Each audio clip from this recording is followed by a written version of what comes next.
acronym was, designing to convey. And SARS-CoV-2 stands for severe acute respiratory syndrome number 2. And part of why I share it that way with you is that I think sometimes we forget the word severe and we forget the word acute, because we know some people have had it and they just had a cold. And that's wonderful for those people who just had a cold, but for the people who are in the hospital who are passed away, it's really quite a thing.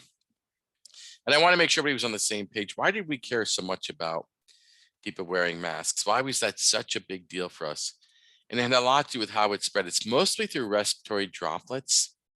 So when you went out on a cold New England morning, get the newspaper or whatever else you did early in the morning to go outside, you would see when you exhale, a little breath would, be out. You see your breath. And that's really just respiratory droplets freezing really quickly. And then you see that in the air. You see the vapor freeze. So you see that mist. Well, we have that happen all day long. It just doesn't usually matter that much. But if you wear a mask, both of us do, it works out a lot better. And the higher quality mask you wear, the better it is. So it spread mostly the respiratory droplets, but it's a little bit of airborne spread too. And that's where things like ventilation matter. In other words, if you're in an environment where the relative humidity is below 40%, viral particles move farther and faster in dry air. And if your humidity is much higher than 80% in your domicile, it's just a little uncomfortable to breathe. And you're more likely to have mold. But the point is, that's part of why we care a lot about ventilation, improving your ventilation, trying to keep your relative humidity under control. I do want to show you some data. This was as of the 10th, so pretty recent, but the 3.5 million tests, that's still hard for me to process, because I remember when we were standing up next to the governor and she said, we're going to get to 1,000 tests a day. And I'm thinking like, oh, I imagine we are, as long as you said so, but I didn't know how we'd ever get to 1,000 tests a day. When she made that declaration, I was like, oh boy, there we go again. But you know what? We're now over 20,000 tests a day, and it was one of those things where she was right. We can do a lot of things in this state, and she knew it was possible, and she was right. We did. And now no one thinks about testing anymore in Rhode Island. It's really easy. Go to portal.ri.gov, you get a test. It's so funny. Last Saturday morning, I was thinking, one of my kids had a cold. He was negative, but I thought I'd go get a test. It didn't even cross my mind there'd be a problem. So I went to portal.ri.gov. It was like 8 in the morning, scheduled to test myself at 12:30. Had my test at 12:30. Was home at 12:37 because it's over the Wickford train station. Really easy. And we take that for granted, get the result Sunday morning. I was negative. It was just very simple how it all worked out. And it's like, yeah, quite a thing. But as wonderful as testing is, it's hard to look at that number of fatalities and feel good about anything anymore.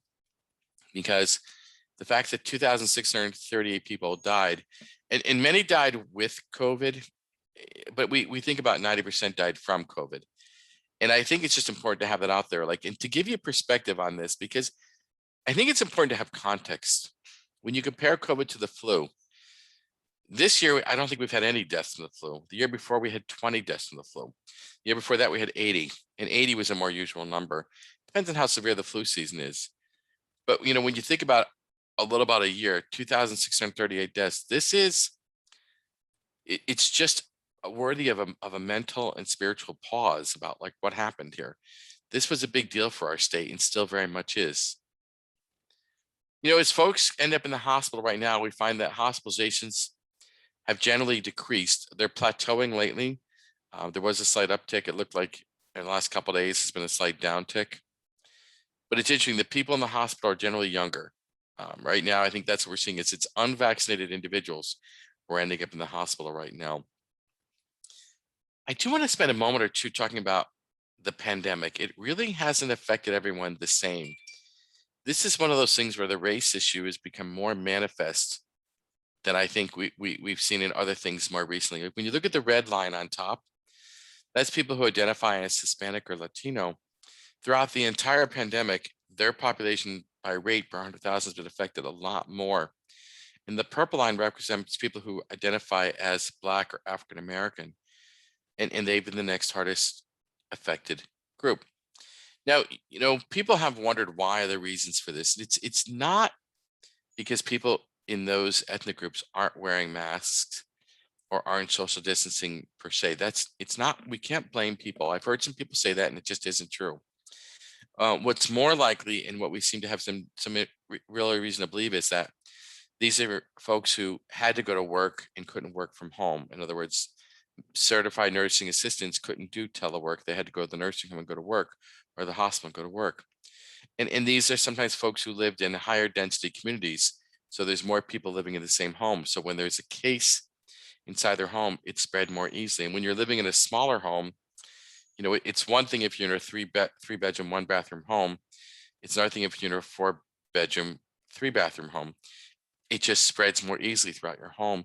There's other reasons though why, and it's affected their morbidity and their mortality. In other words, social determinants of health are things that drive some of these things. And when I talk about social determinants of health, sometimes when we use the word social determinants gets a little bit like technic speak.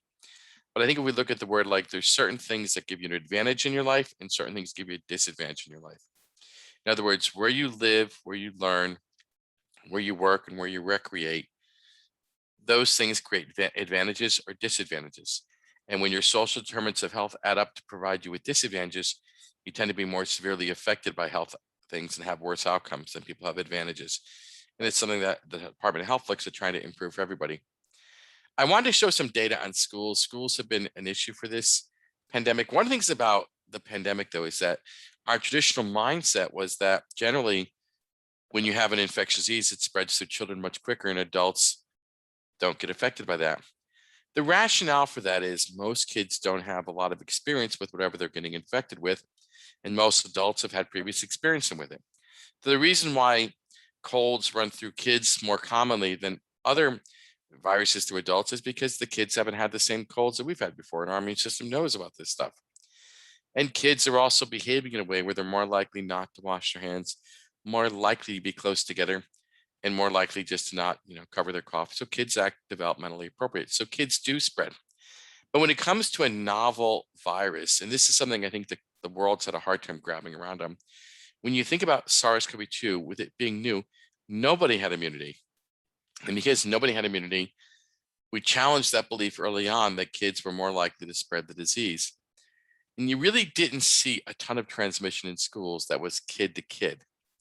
We did see some student to kid transmission in schools, but it was mostly community transmission. It's interesting that the 2 weeks that are the highest happened to coincide with a break where it was the virtual cases that were the most higher. And just one of the things we noticed was that, well, yeah, kids were home, but that's when they were out doing what it is. And when they're in a structured setting, kids didn't spread disease nearly as much. We haven't seen a ton of spread in schools. We think that of the cases in this group, about 95% have been from community spread, about 5% have been in schools. We have seen about 500 cases in sports related issues, but 500 cases over 10 months just really isn't a lot. It doesn't mean it's not important, but it just isn't a lot. So we've learned a little bit about K-12. I want to talk a little bit about the mutations. It's a little bit of an alphabet soup there. And, the Department of Health, we're trying to call the mutations by their names. Like there's the B117, the P1, the B1351. And part of why I'm calling them by their names, no longer attributing their country of origin, is I think sometimes when you attribute the country of origin, which you still see in the national media, it sends a subconscious message that makes us think that maybe it's the country of origin that's to blame, when it really isn't. It's the actual mutated virus. And just keep in mind, most viruses do change. They do mutate over time. And SARS-CoV-2 is no different. It mutates. And when something mutates, it just means their viral structure has changed. And the question is, does the mutation matter or not? The B117 variant is the dominant strain in the United States right now. It's the dominant strain in Rhode Island. The B117 strain is different than the wild type strain. It's about 75%, 50 to 75% more contagious. And it's got more lethality to it as well. In other words, people are more likely to end up in the hospital. And this is something that we're seeing. I think this is part of why you're seeing Rhode Island younger people end up in the hospital. Not as much as the older folks did. It's not as bad, but we're still seeing quite enough of it to gather our attention here. And I do kind of long for the days we just go back to when it was just the wild type virus. It seemed like we were getting that under control. And that's interesting. Now, right now, the vaccines work pretty well against the B17 and the P1 variant. There was a study out of Israel that I haven't seen, but it was in the lay press this morning, that the B1351 variant didn't have nearly as good coverage from the Pfizer vaccine. And that's just interesting. It's something we have to keep track of. So this is one of those things where we're going to learn as we go. But the variants are the wild card in the pandemic, and they are the threat in the pandemic. And it's what we really have to kind of keep our mind open. It's why we still have public health measures right now that seem to be inconvenient to us. I did want to talk a little bit about treatment, because one thing that happened in this pandemic that really didn't get nearly as much attention as it should have was COVID became treatable. It was in the end of November that monoclonal antibodies were released. And you may not remember the end of November all that well, but if you remember in your mind, what was the news about in the end of November? It really wasn't only about COVID at that point. There was something else distracting the country. And so when you started seeing monoclonal antibodies come out, Lilly and Regeneron made their products. They both have cocktails of monoclonal antibodies. We set up infusion centers throughout the state. Kent, Rhode Island Hospital, the Miriam, Charter Care, Landmark, Ahmed, the Adult Corrections. So we have these infusion sites. We've given over 3,000 courses of treatment, but COVID became a treatable disease.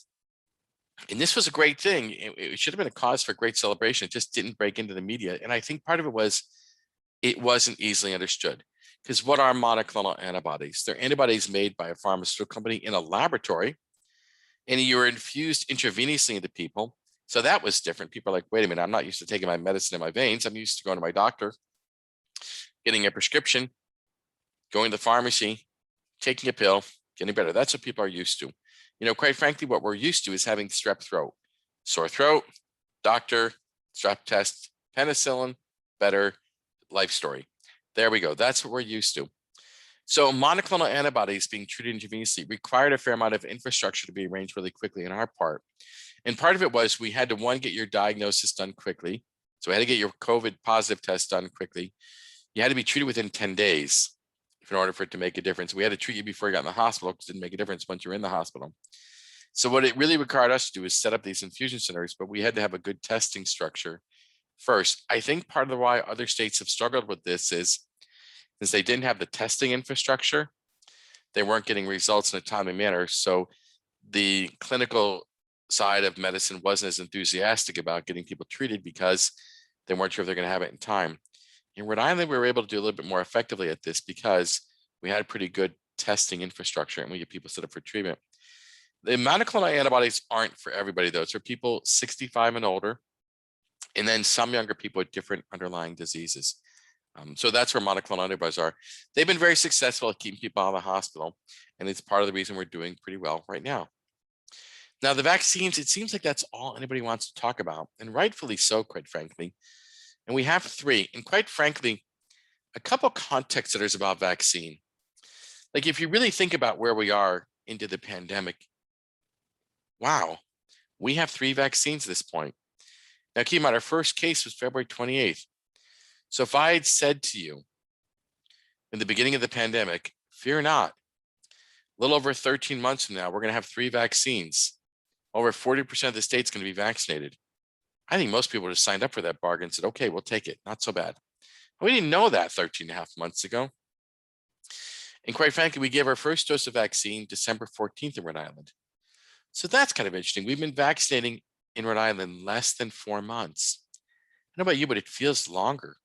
And I think part of it's for me is because every day in the pandemic just feels like a much longer period of time. I mean, I say this to the Department of Health almost every day is 24 hours is a long time. It's hard for me to really predict what's going to happen more than 24 hours from now because there's just so many variables.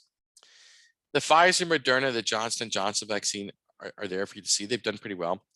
I think the Novavax is next. It's I haven't seen their appointment yet with the Food and Drug Administration for their emergency use authorization meeting, but they have a nice vaccine. The AstraZeneca vaccine, boy, I don't know what's going on with this one. It shows up in the news media every day. You heard about all the blood clot problems in Europe that were a problem, then they weren't. And then other countries aren't so happy with it. South Korea just announced this morning they're going to give to people 30 to 60. So I'm not sure what's going to happen on the AstraZeneca vaccine in the United States. This is part of why, even though you might get an emergency use authorization, you have to go through the Food and Drug Administration. They have to look at all your data. So I do think the Novavax vaccine we may see that as early as May. I'm not sure about AstraZeneca though, but we're having a decent supply right now. Pfizer, Moderna, and Johnson & Johnson. The supply chain's improved rapidly. It's interesting. One of the things Governor McKee's been talking about, which I think is a really good analogy, is the vaccine foot race. What does that really mean? And really what it refers to is just the number of people who are still susceptible. So Dr. John Fulton, who's one of our epidemiologists, did a little slide for me just to sort of illustrate this. But like, this is as of the end of March, but you can see there's still about 650,000 people then at the end of March who are susceptible. And part of why I share this slide with you is just to set you some context.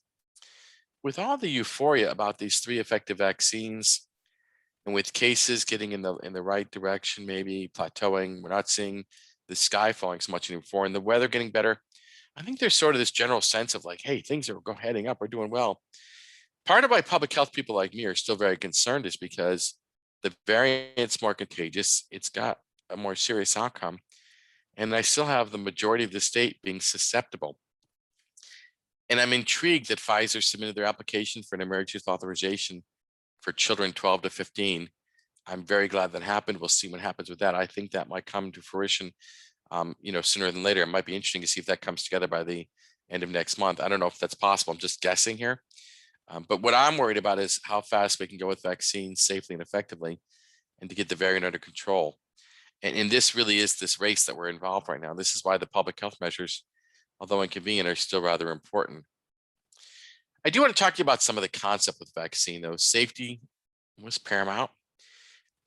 There were no changes in standards. Like when these vaccines were developed, they were done with the same methodology as every other vaccine. And the importance of vaccine was to really make sure we minimize morbidity, keep people out of hospitals, keep them from passing away. And so when we distributed vaccine, our distribution of vaccine was not first come, first served, but really on minimizing deaths and hospitalization as much as possible. And we try to be very efficient though too, because we really wanted to get the vaccine out to as many people as quickly as possible and do it equitably. We try to ensure access as best we can, particularly people with limited transportation offices or those who are homebound. I just threw out some numbers of April 8th. It's changed a lot already, but there's been a lot of people who've gotten vaccine, quite frankly. It's interesting. It goes up every day. I was looking at the numbers this morning from yesterday, and it's marvelous to me that we're doing somewhere between 11 and 13,000 doses of vaccine a day. So that's very encouraging to me. The bottom line is we have a lot of people vaccinated, but still a lot more to go. And to some degree, it's what's interesting about this chart, I think, is just where we started. You go back to the week of December 13th, we gave 4,000 vaccines that week. And, the week of March 14th, we gave 76,000 doses. And it's even more, and I think you're seeing the system is very scalable. We can give up to 160,000 doses of vaccine per week. We just don't have the vaccine to give you. So the resource that's constraining us right now is not people. It's not anything more than just we don't have enough vaccine to give. On the other hand, we're doing pretty well. I mean, there's a lot of product moving, and that's a really good thing. This is an interesting slide just to show you, what are the, who's getting it age-wise? It goes by week. And I guess to me, it's just an example of something we measure. I don't know that I'd spend too much time trying to figure out all the colors, but part of what I'm getting is we look at things like this, like who's had at least one dose administered by week. And it really reflects in some way which group was prioritized.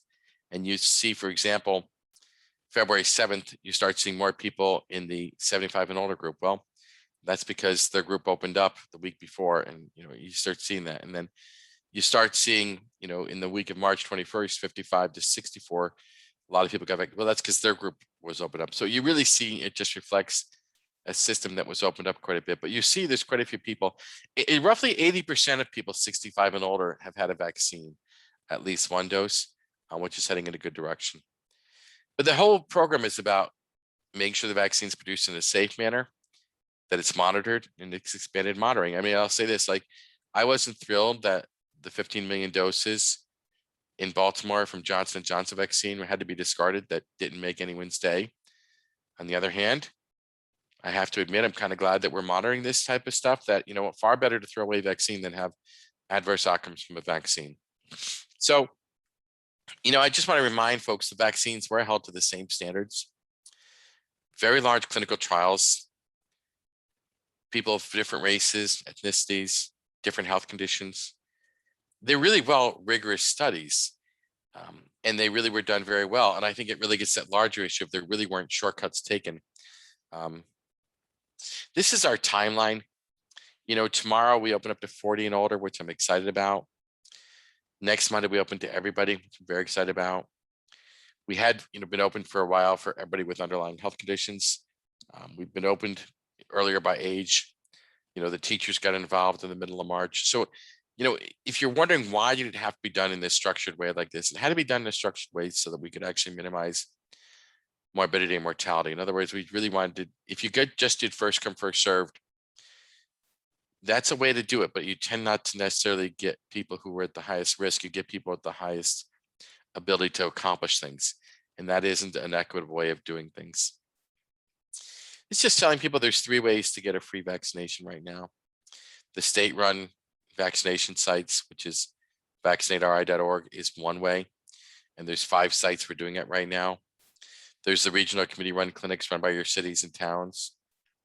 And there's the retail pharmacies, CVS and Walgreens have it. Some of the independent pharmacies have it too, but the independent pharmacies are on vaccinateri.org. So if you want to look at, your independent pharmacy, if they have vaccine, you can go to vaccinateri.org and sign up there. Not everybody likes the computer, so phone numbers are there for people that answer the phone in English or Spanish. These are the state-run sites. There's 5 now. The Cranston one, the Providence one, the former Benny's in Middletown, the former Sears in Woonsocket, and then we're at 132 Fairgrounds in West Kingstown. There are some local and regional vaccine sites. There's one in Johnston, Wesley, East Providence. Their schedules are on vaccinateri.org as well, and the phone numbers there as well. I think this is sort of a nice thing, though. It's like if you're someone who hasn't been vaccinated yet, you want to. Like I had my kids sign up for this. I have 3 kids. Noah's 22, Sarah's 19, and Christopher's 18. They just went to portal.ri.gov and signed up. So now they're on the waiting list. So when it's their turn to get a vaccine, they'll get an appointment sent to them. And that appointment will be active for 24 hours and they can get their vaccine. It was more of a set it and forget it type thing. And I think it takes some of the stress out of getting a vaccine, because once you sign up for the vaccine interest notification list, you can just wait then and be invited. And it doesn't preclude you from trying to find a better deal somewhere else. So if you say, well, if I'm on the vaccine interest notification list, what if I can get a vaccine at CVS or Walgreens? Should I get it? Yeah, absolutely, you should get it. The bottom line is, if you get a vaccine at another site, your name will come off this list because it's cross-connected to the other one. So we'll know about it. So if you can get a better deal, go ahead and do that. That's fine. And then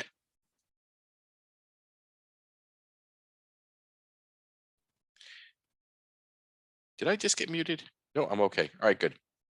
I'm gonna have to, it says I'm muted, but it says you can hear me too. So anyways, you still have to do the public health measures after you get a vaccine. And we're nearing the end, folks. I've got a couple more left. We still do a lot of testing. It's something people can definitely recommend they do here. Still a lot of treatment available. I do want to address some of the misinformation about the vaccine. There is a little bit of misinformation out there. And part of the thing is that we live in a world where misinformation runs rampant. So one of the books I'm actually rereading right now is a book by Dr. Tom Nichols at the War College called The Death of Expertise. So if you're looking for a nice audiobook to listen to or a book to read, he's a wonderful intellectual who talks a little bit about why we are as a culture so susceptible to myths and so susceptible to confirmation bias, and really struggle sometimes with just listening to experts. But one of the things about this is there's a myth that the vaccine can give you COVID. It can't. There's no way it can give you COVID. It just doesn't do that. Can it change your DNA? Because it's a messenger RNA vaccine, and it can't. Even a basic understanding of high school biology would reassure you that RNA works in the cytoplasm. It doesn't get into the nucleus. What messenger RNA does, and this is where the vaccine's kind of elegant, I think, is you get this injected into your arm. The messenger RNA is surrounded by some fat molecules, so it can then get into your arm. The messenger RNA goes into the cells in your arm, some of your muscle cells there. It then instructs the cells in the cytoplasm to make the protein, the spike protein of SARS-CoV-2, just the spike protein. Our immune system recognizes the spike protein, and therefore we make antibodies. It's really elegant. It's a really cool molecular biology understanding of how things go, but it's really fun. And and then you're protected, and it just works better if you get 2 doses. I think the most damaging myth, though, and the one that's most insidious and perhaps the most evil, is the one about causing infertility. This was just nonsense that started in Europe, and it's a very emotional argument. And when you talk to people about things that are so near and dear to them, like having children, people become very vulnerable, and people get into very primal thoughts and want to protect themselves. When the reality of it is, the best way to protect you and your child is to get vaccinated. But there's no connection between COVID vaccine and infertility. And there's no reason it's going to cause a problem with people having a baby or congenital anomalies of any kind. So I'm almost done, and I'm open for questions soon. But we live in a time when, quite frankly, you have a lot to think about. We have a syndemic going on. A syndemic is when you have multiple epidemics going on at the same time. It's not just the pandemic that's affecting us. There's the overdose epidemic. There's structural racism. There's a lot of problems with behavioral health. A lot of people are wondering, do we have to reinvent their behavioral health system? We're in a different world right now. And I think, that's kind of a lot of pressure to put on a vaccine to fix all that stuff. And I think we need other solutions. And I think if you look at the media every day, you're like, wow, the world's a very different place right now than I thought it would be. There's just a lot going on. And part of why I talk about the word syndemic, which was first coined by Dr. Merrill Singer, is if you don't understand that we're in a syndemic, you're going to be you're going to be woefully disappointed when the pandemic gets under control. And you're like, well, wait a minute, there's still a lot of problems in our culture. And there are still a lot of problems in our culture. And they're still going to be there. So it's part of why there's still a lot to do here. So, penny for my thoughts, right? What does Dr. McDonald think about? Besides mountains and flowers and trees, I've been doing a lot of personal thinking about the word welcome. Like, what does the word welcome mean? And how do I make sure everybody feels welcome in my life? So one of the things I do when I'm engaging with people is I try to make them feel welcome. I'm sure if I were to have joined you today, if we were meeting it in your temple in person, you would have made me feel welcome. And one of the things that people like to do is make people feel welcome. And I think that's an important thing. And I'm just thinking of the power of humans to make other humans feel welcome. And the opposite of that sometimes is being unwelcome. And that's a very uncomfortable feeling for me. When I go anywhere and I feel unwelcome, I feel very uncomfortable. It makes me anxious and nervous. And I don't like that feeling at all. Sometimes it gives me a sense of fear. And that is the path to the dark side. So I try to think about how I can make others feel welcome around me. And I really value being welcome wherever I go. And I think it just speaks to a larger issue in our culture. Is if you look at Rhode Island, we are a state that tries to make people feel welcome. I don't think it's just because we accept tourists, by the way. I think it's because we are friendly people. So let me stop and do questions, because I think it's important to have time for questions. And the thought I want to do is, what's more contagious, fear or hope? And I think it's just a thought to think about is they both spread pretty rapidly. One of the things about fear is, you start spreading fear, it just moves really quickly. And hope, on the other hand, moves really quickly too. And we're kind of in an interesting place right now in this state with the pandemic, because I think we're in the place between hope and fear in some ways. And yet I think hope is such a powerful thing. It's hard to lose track of it, which to me is really great. So I'm going to stop there and stop screen sharing so I can see you. And then Rabbi Max can ask questions. Thank you. Thank you, Dr. McDonald. And we're grateful. And there are a lot of questions. Before I dive in, I'll take them from the top down. I do want to point out the Nicolados have let us know that folks can call 211 also to get signed up for the vaccine. So just a little public service announcement there. So starting at the top of the questions, Mark asks, now that more people are fully vaccinated, what are your thoughts about maskless gatherings of fully vaccinated friends, both inside our homes and at restaurants? Yeah, it's tempting, isn't it? And so right now what we're saying is one household with another household, that's cool. Big groups, we're not there yet. And I want to be there soon. Like, I'll throw this out to you. Here's my mask. I just got this. By the way, if you go to portal.ri.gov, get a test. We're handing out masks, high quality KN95 masks. So if you want to get a KN95 mask from us, there it is. I would love to get rid of the mask soon too. And I think we just have to wait and see for that though. So we're not quite there yet. Obviously, that's where we're headed though. Great.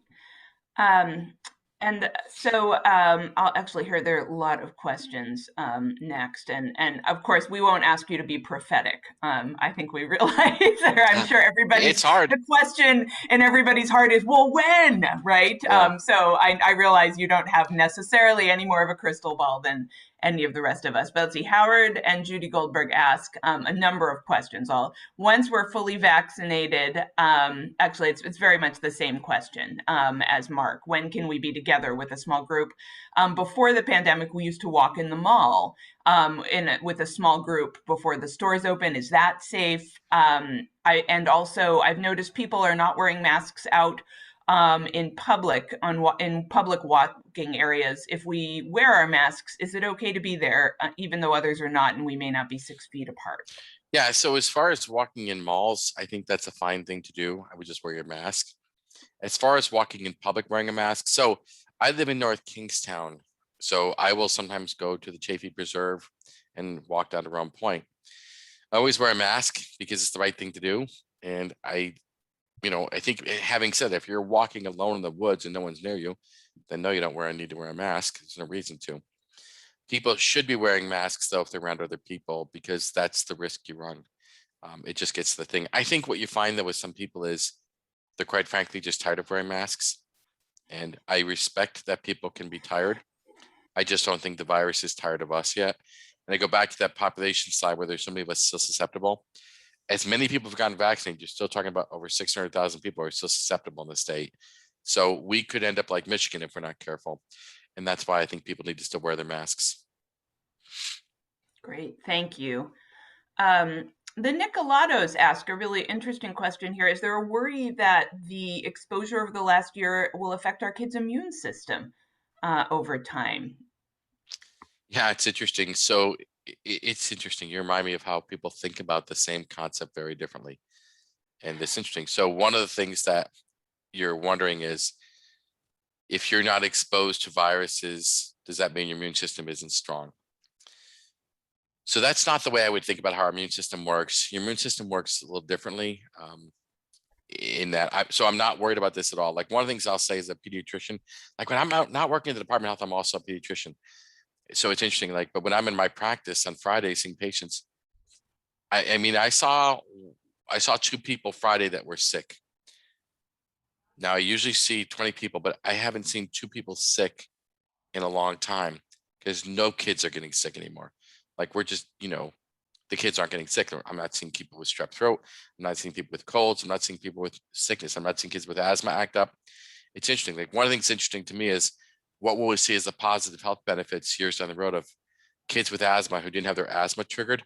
So will they be much better off in the long term because of that? And then there's all these other people just didn't get other infections. We just aren't seeing other things. So I'm not worried at all. In fact, I think getting the break has been a real pleasure for kids' immune systems. And the flu data is compelling to me. Like flu never took a hold in Rhode Island. And for those who get the flu vaccine, thanks for doing it. You helped us.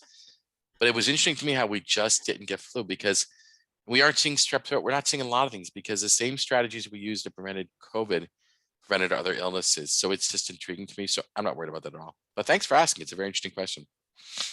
It is. It's fascinating. I like to roll my kids around in the mud, maybe to help. To send them out to play with. Well, you definitely should get outside and play, and you definitely should roll in the mud, and you definitely do that. But yeah, that's fine. Yeah, more and more kids need to be outside. It's the digital screens that are literally killing us. Absolutely, absolutely. So Mel Blake asks, for a person over 75 who has been fully vaccinated, how often would you suggest getting tested? Yeah, we're still recommending that, and so every week or 2 is up to you. It's up there for you. I guess I'll say this to you, Mel.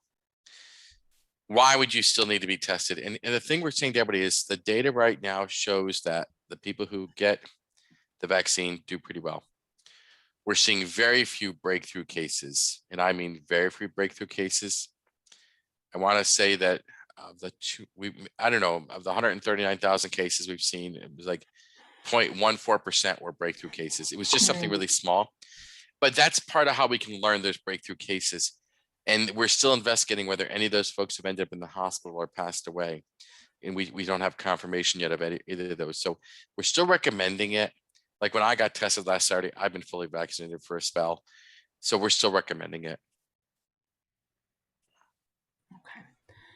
Thank you. And it's interesting, I've been sent at least 2 articles about breakthrough cases in the last, I'm glad you said something about that, in the last 24 hours. There are a number of articles circulating out there, and it seems, so are you saying that the subjective kind of tales that we're reading are gravely overblown?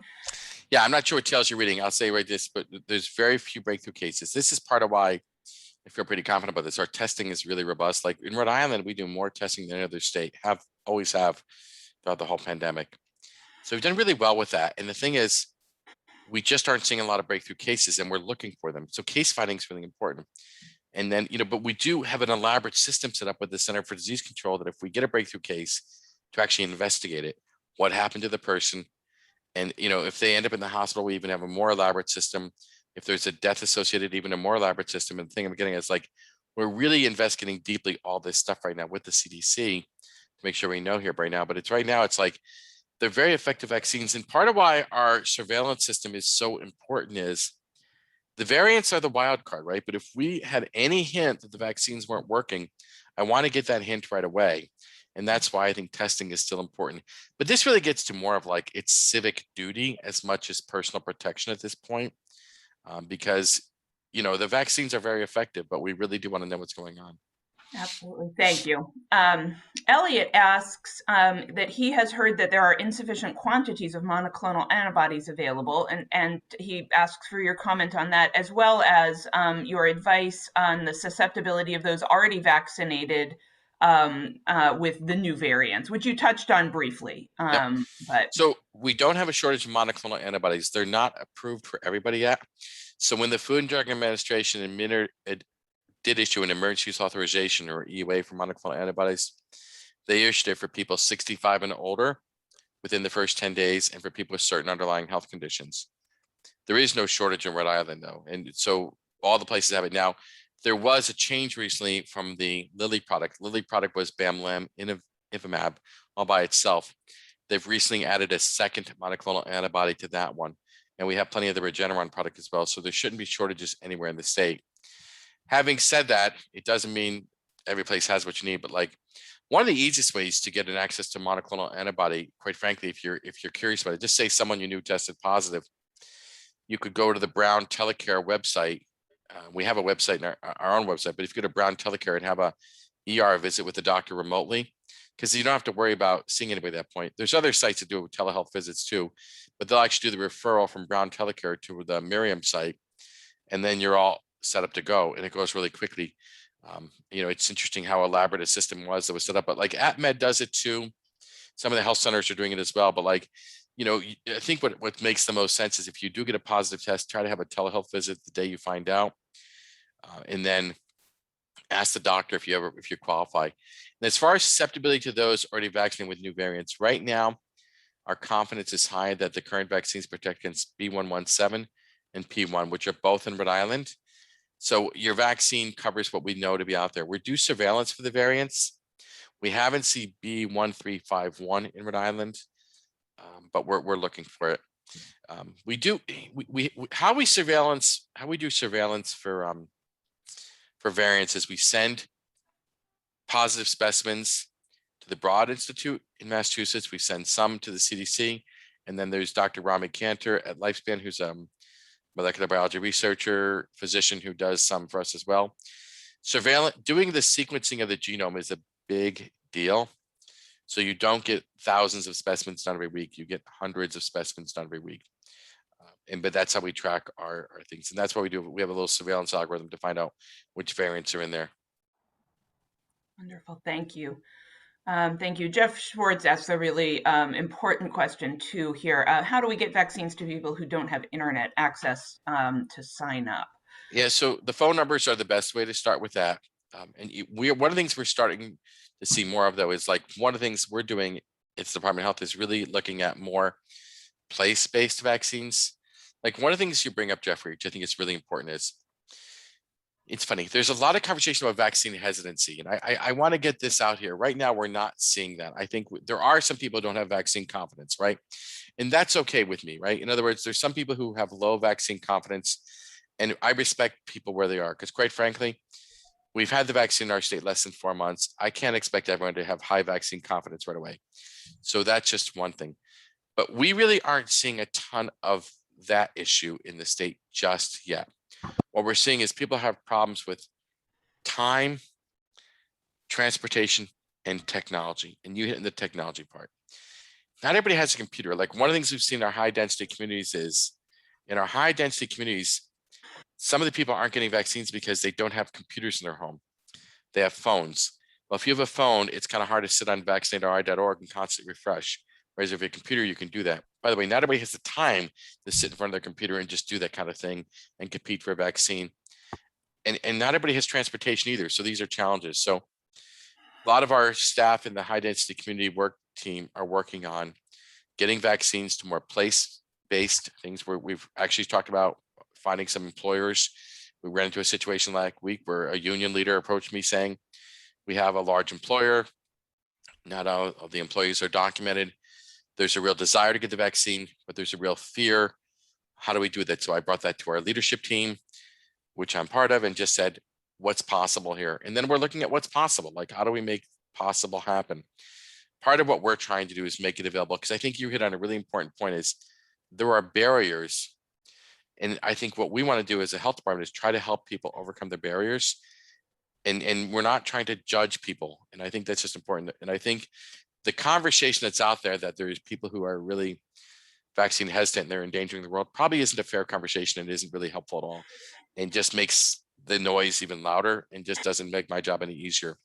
I think what's more important is to let people know that, yes, there are real problems with the time, technology, and transportation, and we're trying to solve those issues and try to get it more available. The phone numbers are one way, 211. The 844 number is another way, but these are things that we're looking at. We are doing a lot of work with our health equity zones. In other words, all throughout the state to help people get it from people they know. Because one of the things that I think people recognize is that we do a lot of word of mouth still, right? In other words, if your neighbor got the vaccine, did okay, you're more likely, well, then I'll get it, and I think that's just part of where it's going on with that. Great, thank you. And I will add, Dr. McDonald, the faith-based outreach has been wonderful through the state. And I know there has been a really an extensive outreach effort to synagogues and churches to help. And if anyone knows, we're happy to help to call our office. We do have resources to help somebody sign up if they don't have internet, can't deal with the phone. I think that's an important to know. We can and have as well. So thank you. I see Howard asks a follow-up question. And I think it's a larger question that many of us have, right? We've gotten into this space where, you avoid people. How close do you walk? I myself hadn't even been in a grocery store in 6 months. In some ways, how close do you get to people when you're walking outside, when you're in the grocery store, as we kind of negotiate these transitions? And let me add to that. You did talk about aerosolized spray earlier. What about singing? All of these things that over the last year we've learned more and more, and clearly masks aren't going anywhere. But what would your advice be on that court? Yeah, Howard, I think it's hard to walk next to people right now who aren't living inside your family. In other words, the thing is, you're taking risk, and I think that's where. So like when I'm in Walmart shopping, if I didn't do grocery pickup that day, I generally try to avoid walking next to people. And part of it's just me being respectful of them and them respectful of me. It's just like in other words, I don't think we're ready yet to be within the 6-foot bubble of everybody just yet. And part of what I'm getting at, as much as I want to be in that space and be next to other people, I'm not really doing that with people outside my household just yet. Because to some degree, you're sharing risk. Obviously, the risk is much, much less if you're around fully vaccinated people here. But I think it really gets this larger issue is there will be a time for us to get close again. I think what you're going to find though is that it's going to open up gradually. And I think like this summer, there's plans for it to be a regular tourist season, kind of, because we need to have a regular tourist season in Rhode Island, kind of, we really do. So we have to have strategies to make that work. But I think especially inside, it's much higher risk, and the ventilation is so important. Outside's a much safer place to be. Thank you. And Elliot asked sort of a follow-up question I see about hygiene, what the New York Times is calling the hygiene theater. I don't know if anybody else read that article in the last couple of days. How worried do we have to be about wiping? You know, at the beginning we were wiping down our groceries, hand sanitizer, wiping down prayer books and pews, other things like that. Is that just gone? Are we safe to dispatch with that advice? Yeah, I think the way the virus is spread is predominantly through the respiratory manner. Like, in other words, in the beginning, people were being told if you got a package delivered to a nursing home, let the package wait for a day and then you can give it to the person. It's clear that isn't really necessary. That's not a meaningful form of spread. But in the beginning, that was. And I think as far as cleanliness goes, I think you should do what makes sense to you. But I think to some degree, it's a bit overkill at this point. And I will say this, like, I don't know if this happened to anybody else here, but let's share this little story with you about me. So it was in the beginning, I was using hand sanitizer a lot. And I remember being at my office one day with hands that were literally chapped from washing my hands so much. So I had Lubriderm in my office. And it was just one of those things where I bet I wasn't the only person who was really doing overkill on keeping your hands clean. But on the other hand, I didn't get sick. So I'm pretty happy with that. And I think to some degree, it's like, you probably don't need to be cleaning as much as we're cleaning. Not that there's anything wrong with that. And I'll say this, like, it's kind of nice to get rid of other germs. But I think to some degree, cleaning objects, it's certainly think cleaning prayer books in a temple are probably overkill. And I think, common objects and shared objects aren't the predominant way that these things are being spread. I'd still do walk around with hand sanitizer, by the way. Like, it's kind of funny. We're actually going to church later on this morning in about 25 minutes. We're driving to a drive-in church service. We'll have hand sanitizer in our car. And we probably won't get around a lot of other people, even though there's other people we know, because that's just where we are right now. You know what I mean? But I think it's a way of kind of dealing with the whole thing and being sane about the whole thing. But, I think there's been a little bit more time spent in cleaning objects than needed to be. But on the other hand, we all stayed pretty healthy over the last year. So that's pretty cool. Absolutely. Thank you. So I have one last question, and if anybody else wants to put something else in the chat box, feel free. We're coming to the end of our time, but the beauty here is that I can ask. I'm curious. So you mentioned you're going to an outdoor drive-in prayer service. I'd be curious to know when you will be comfortable doing that in person. And then I have actually the question I have been asked every single day for the last really 3 months, 6 months, and probably will continue to be asked. Can we be together for the high holidays, Doctor? Yeah. So right now we're saying to people 50% capacity or higher. So, you can do that now. I think to But some you degree. said you're not. That's Well, my no. specific. The reason I'm going to a drive-in service has a lot to do with the church I'm going to. Move from one place to another, and their building isn't done yet. So they're doing church outside as opposed to doing it just online. And I don't know that there's anything wrong with doing church in person right now. In fact, I think there's a lot of power in our culture with people actually returning to places of worship and actually connecting with each other again. Try to stay, 6 feet apart. With singing, you're probably supposed to be 14 feet apart when you're singing, because it does go further. If you sing with masks, it's safer. And one of the things I'll just say about singing with masks is it doesn't sound as good, but who are you singing to anyways?